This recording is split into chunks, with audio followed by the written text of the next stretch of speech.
guys, Big Deer here. I'm gonna talk about rolling with a bigger, stronger guy today. So let's get stuck in. So I'm gonna play some distance passing with Chris here. He grabs a hold of my leg. I'm gonna get my front headlock, and my whole goal here is to get around to his back. He has a lot more upper body strength than I do, so I want to take that out of the equation. So I come around to his back. I'm keeping planted on my feet so he doesn't roll me over. I'm trying to maybe secure a choke or a chin strap, yeah, just to bring him down. There we go. I got control over his right arm there. And then I come around to side control. So on a conceptual level, what I'm trying to do is I'm trying to stay away from his strength, which is his upper body strength and his arms. So that's why I'm going around to the back. And just keeping myself in a position where he can't roll me over. Alright, so Chris goes belly down, so I go to take his back. When I'm doing this, I'm trying to keep my feet on the ground and not give my weight to him. I'm doing that again here until I'm ready to go into back control. So, here we go.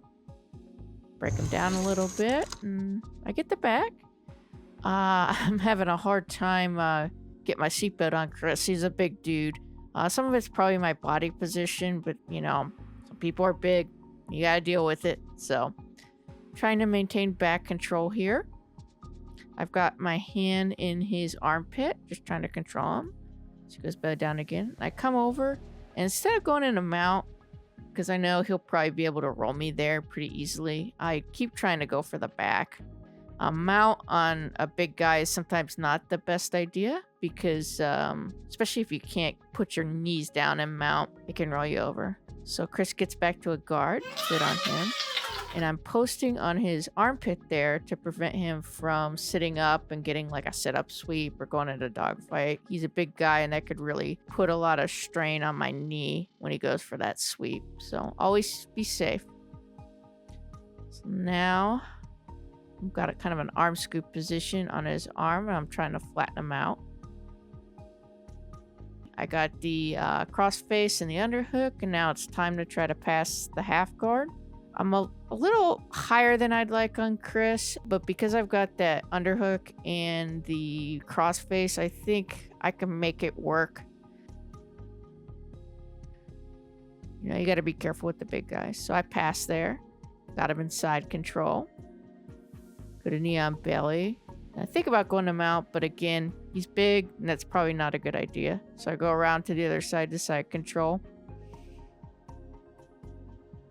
I'm gonna go around again. Just staying away from his hands, basically. He's stronger than me. When he grabs me, I'll probably be done. So I'm over his body right now. Going to north-south. And then go around to the back again. I'm trying to, like I said, stay away from his front and his hands and kind of staying on his back.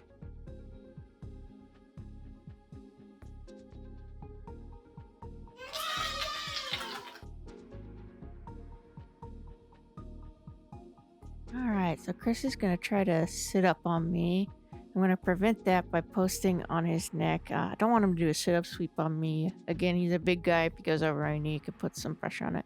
So go for a chin strap. That makes him lay back down in the guard. Start trying to push his legs away. And then when he goes belly down, I come around and try to take his back. Again, I'm keeping my feet on the ground, so I'm not giving him my weight until it's time to roll him.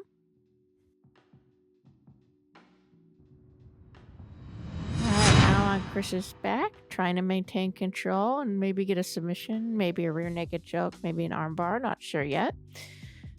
I'm just kind of being patient, waiting for the right time. Here, Chris tries to get up. Then I lock in what I call a Moses Romero armbar and get the tap. Let's look at that again. All right, so Chris is going to try to get up and turn into my guard. But as he does that, I'm able to grab his neck and his arm. I push his head away, and I lock my foot over his neck to secure it. And I'm able to extend it and get the tap. Moses Romero approved. Yes, I call that the Moses Romero armbar. My buddy Moses probably hit me with that variation of the arm bar with the leg that comes over and braces on your neck. He must have hit me with that 100 times when I would try to turn into his guard from back mount. All right, guys, let's take a little break and we'll be on to round 2. Hey guys, Big D here. First off, thanks for coming to the channel and watching my videos. It really means a lot. If you'd like to support the channel further, you can check out my Patreon down in the link. There are 2 tiers. There's the Pan Am's tier, that's $5 a month, and what you get with it is early access to my videos, access to the chat, and recognition at the end of my videos. And then there's another tier, is the Mundials tier. That's $15 a month, and you get everything that's in the Pan Am's tier, plus I give you a snarky Brazilian Jiu-Jitsu nickname. How fun is that? Link to the Patreon is in the description below. Back to our regularly scheduled content. Alright guys, let's go for round 2 here. So I'm going to do some distance passing on old Chris again. I'm going for like maybe a knee cut pass or a Toreando pass. We'll see what I do here. I'm trying to keep away from him. I'm not doing like tight passing. I don't want him to grip me. If he grips me and pulls me, it's going to be done.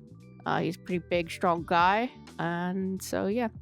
There I do a little Toreando, do a little neon neck. Sorry there, Chris. I think it was more like a neon pack, but it's okay. We're all friends, right? Alright, so I do a little like kind of a bread cutter choke there. It's more to just get him to move a bit. That one's really hard to get in Nogi. You can see kind of doing some hand fighting. Staying north-south on him.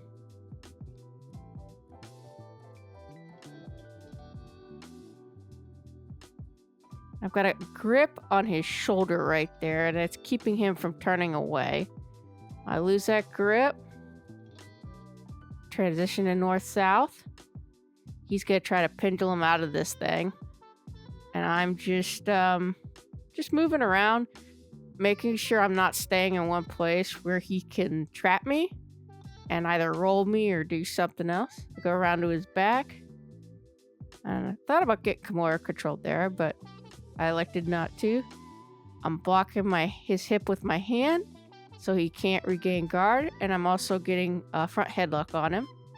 You can see that right here. And here, I think I'm going to try to get around to his back. Yeah, that's the goal here, is to get around his back, but he blocks me pretty well. He tries to go for like a single, and I sprawl on him and go back to side control. So he goes belly down. I try to switch over to the other side, but he catches me in a half guard. I sit up. Again, I'm blocking his armpit to keep him from sitting up on me.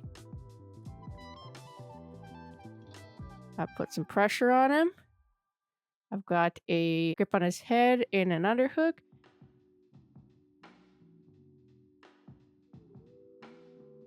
And with that, I'm able to pass. Get the side control. Again, go straight to north-south. And I'm kind of, like I said, kind of trying to keep my weight off of him. Yeah, so he can't roll me. He's going to kind of try to come back in here. And then, yeah, I'm good. I'm putting the weight on him now. Putting the weight on him. Right here. That left leg's acting like an anchor. Yeah, there it is. So I'm just trying to wear him out a little bit. But again, I'm keeping my hips kind of far away from him so he can't roll me over.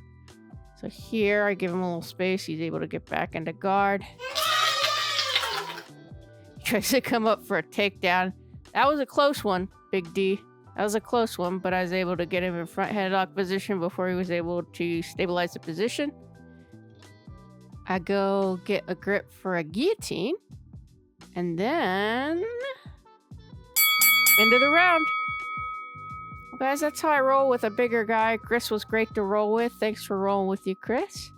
And I'm going to go around in my next round. So thanks for coming on this rolling adventure with me, guys.